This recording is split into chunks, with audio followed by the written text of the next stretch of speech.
In the heart of Islam's most sacred sanctuary, where millions gather in devotion, I was 17 when I learned that some wounds run so deep they transform not just your heart, but your entire understanding of the divine.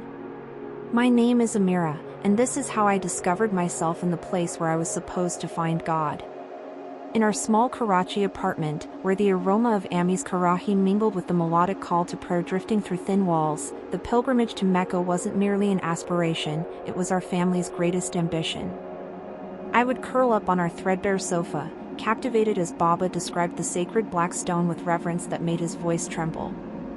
The countless believers circling in perfect unity, their movements like ripples on a spiritual ocean.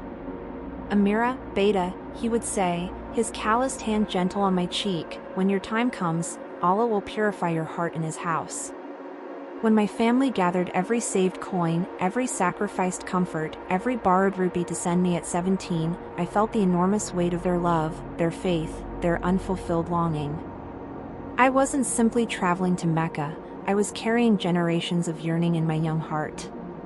Entering the holy city felt like stepping into the very essence of prayer itself. The atmosphere pulsed with devotion and desert heat, perfumed with incense and rosewater. The timeless refrain of Labbaik Allahumma Labbaik resonated like an ancient melody that had echoed through centuries. And then, the Kaaba. Its ebony covering rippled beneath the blazing Arabian sun, and I felt both utterly insignificant and profoundly connected to something far beyond my teenage comprehension. Each sunrise found me among the ocean of white-robed pilgrims, my hijab fluttering in the warm breeze, my voice joining the chorus of prayers learned at my mother's knee. I was fulfilling one of Islam's sacred pillars, standing before the Almighty with a pure heart. The joy I experienced wasn't simply fullness, it was an overwhelming rapture I had never known. But even the most sacred dreams can transform into unthinkable nightmares without warning. During the ritual circumambulation on my fourth day, the crowd became a living entity, thousands of bodies pressed together, moving, straining, desperate for blessing. I clung to my cousin Fatima's hand like it was my anchor to safety, until the human tide's merciless force separated us. One heartbeat her palm was warm in mine, the next, it was gone. Fatima! Where are you? My cry vanished into the symphony of recitations and footsteps. Alone. 17. Panicked. Then someone seized my wrist. He appeared like any other pilgrim, middle-aged, sun-weathered, draped in the same white garments that symbolized equality before God. Yet something in his gaze felt hollow, calculating, dangerous. Separated from your group, sister? His tone was honey masking venom.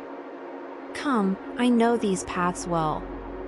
Every instinct shrieked danger, but hope whispered that this was Hajj, surely no evil could touch me in God's own house. I was devastatingly mistaken.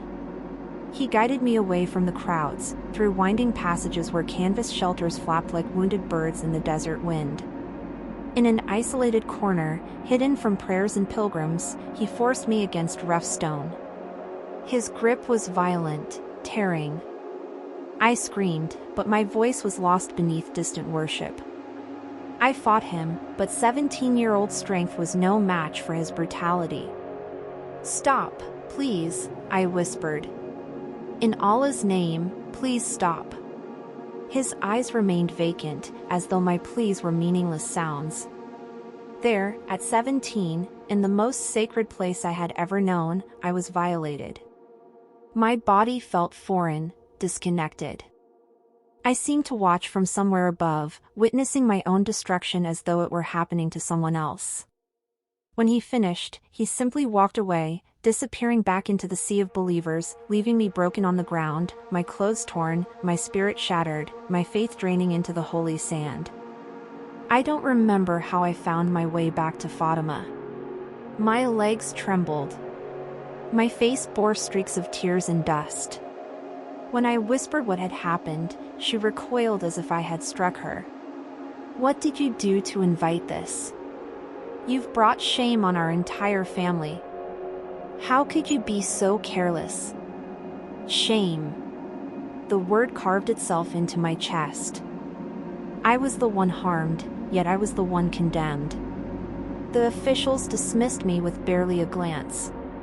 Without witnesses or evidence, don't soil Hajj's sanctity with such accusations. My family's response? Complete silence. For honor. As if any honor remained after what that stranger had stolen. That evening, I knelt on my prayer rug, my body aching, my mind churning with questions that felt like sacrilege. Why had this happened? Where was Allah's protection in his own sanctuary? I waited for comfort, for understanding, for anything. Silence. Cold, crushing silence. For the first time in my 17 years, I felt utterly forsaken by the God I had adored. Returning to Karachi, nightmares became my constant companions. I would jolt awake feeling his hands, smelling that alley's dust. Prayer became impossible. Sacred words, Allahu Akbar, Subhan Allah, felt like poison on my tongue. I began questioning everything. Why did religious leaders insist women must hide their bodies to prevent tempting men, as if my existence was inherently sinful? Why did my community whisper about me being tainted when I was the victim? I devoured the Quran searching for answers, but found verses that troubled me deeply. I studied religious commentaries, but some interpretations made me ill. The deeper I searched, the more fractures appeared in the faith that had once sustained me. When my closest friend Layla noticed my transformation, the truth poured out like water through a broken dam. You can't judge Allah by one evil man's actions, she said, reaching for me. I stepped back. Have sabr, Amira. Have patience. Patience. The word burned. Patience hadn't shielded me. Patience hadn't delivered justice. Patience had only brought silence and blame. I refused to live that way anymore. At university, I discovered sanctuary in literature that opened entirely new worlds. Sartre's existentialism. Russell's logical challenges to faith. Wafa Sultan's testimonies about finding liberation beyond religious constraints. I began understanding Islam not as eternal truth, but as a human institution, one that frequently silenced women like me. Questioning everything I had been taught to accept was terrifying. But it was also like taking my first real breath. Abandoning Islam wasn't a single decision but a gradual, painful dissolution. When I stopped covering my hair, Amy wept openly. When I declared my loss of faith, Baba's expression turned to granite. You are no child of mine. They severed all contact. Doors slammed shut. Layla's calls stopped. My entire world turned away. I was isolated, but I was also liberated.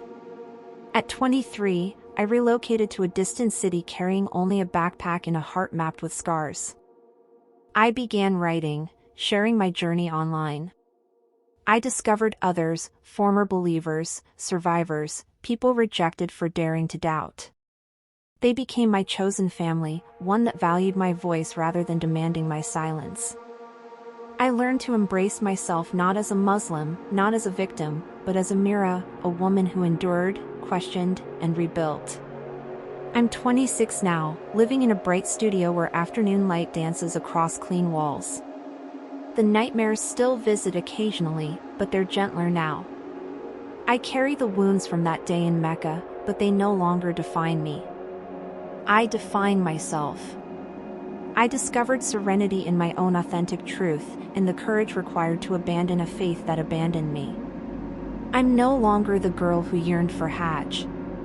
I'm a woman who envisions a world where no one is silenced, where no one bears shame for their suffering.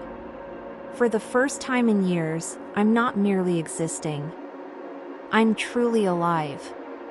If you're questioning, seeking, feeling that void that nothing seems to fill, remember you're not alone. Your truth has value. Your voice has power. You have worth. Whatever journey you choose, ensure it belongs to you. The sacred isn't always found where we're told to look. Sometimes, the most holy ground is the one we claim for ourselves. Jesus is here for you.